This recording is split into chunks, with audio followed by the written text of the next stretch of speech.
اشترك الآن وتابع برامجنا المختلفة.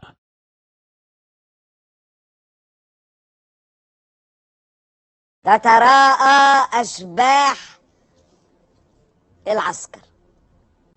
وسط هذه الكلمات أعلن اليوم عن عودة بوتفليقة. دي لحظة إعلان وصول بوتفليقة، لحظة إعلان وصول. إذن الرئيس عبد العزيز بوتفليقة يعود إلى الجزائر ظهيرة اليوم بعدما أنهى سلسلة فحوصات طبية روتينية.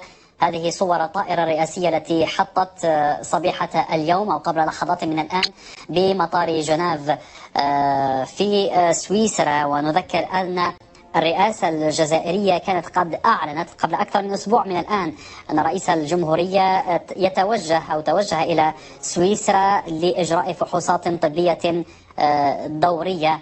ونذكر أن الرئيس عبد العزيز بوتفليقة سيعود ظهيرة اليوم على متن هذه الطائرة الرئاسية كما نرى في المشاهد والتي حطت بمطار جنيف.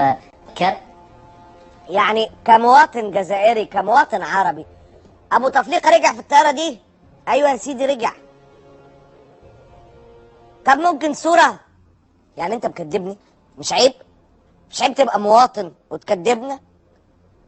لم يظهر بوتفليقة في طيارة العودة كما لم يظهر بوتفليقة في طائرة الذهاب، كما أن الشعب لم يراه وهو يعلن الترشح، ولا شافوه هو بيسافر، ولا هو بيتعالج، ولا شافوه هو راجع من العلاج. كيف تطلبون من الشعب الجزائري أن ينتخب شبح رئيس لا يراه، لا يحادثه، لا يتحدث معه؟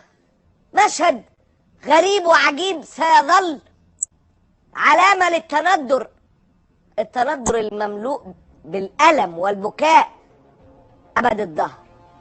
قال لك أيوة بص المذيع، هي دي الطيارة، بس دي الطيارة وهي رايحة جنيف، بس وهي راجعة من جنيف هو المفروض بقى يكون رجع فيها. لا أنت شفته، لا على سرير مرض، لا مع محلول، لا كلمة. طب حد يحرك؟ ما فيش أي حاجة. رأى الشعب الموكب، كتر خيرهم، لكنه لم يرى الرئيس. هذه الأثناء كما تتابعون بعد أن حطت الطائرة الرئاسية بمطار بوفريك العسكري قبل قليل. هذا هو موكب رئيس الجمهورية عبد العزيز بوتفليقة في هذه الأثناء كما تتابعون معنا مشاهدينا على المباشر. موكب رئيس الجمهورية عبد العزيز بوتفليقة على مستوى الطريق السريع بعدما وصلت الطائرة الرئاسية وحطت بمطار بوفريك العسكري. هذا هو موكب رئيس الجمهورية عبد العزيز بوتفليقة كما تتابعون معنا في هذه الصور والمشاهد التي رصدتها كاميرا تلفزيون النهار. الرئاسي الذي يقل رئيس الجمهورية عبد العزيز بوتفليقة والذي عاد من جنيف سويسرا بعد سلسلة من الفحوصات الطبية وكذلك الروتينية. هذه الصورة التي تظهر رئيس الجمهورية عبد العزيز بوتفليقة عن قرب كما تتابعون معنا. رئيس الجمهورية عبد العزيز بوتفليقة يظهر عن قرب في هذه السيارة والموكب الرئاسي الذي يقله. يا الصورة يا ضياء، الصورة اللي الواحد كبر الصورة يا الصورة يا عم عيب. قال لك بوتفليقة هنا جوه، قال لك شفته، قال لك عيب ما تقولش الكلام ده، عيب الكلام ده ما ينفعش يطلع على الهوا. يا عم بوتفليقة شفته يا عم، عيب ما تقول فين بوتفليقة. قال لك هو ده اللي في بالله عليكم ممكن ندور على، كان في مجلة اسمها ماجد زمان كان فيها فضولي، ابحث عن فضولي بس بيدوا هدايا بالدراهم الإماراتية، كانت مجلة ماجد. قال لك وهذه هي العربية اللي كان فيها بوتفليقة.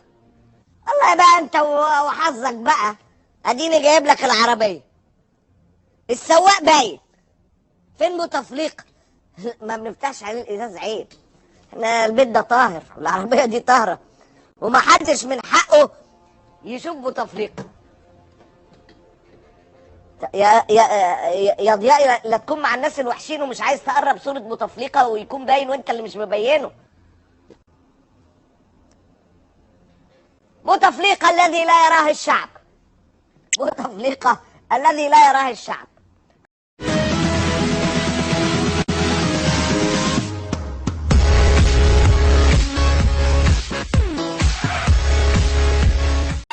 اشترك الآن وتابع برامجنا المختلفة.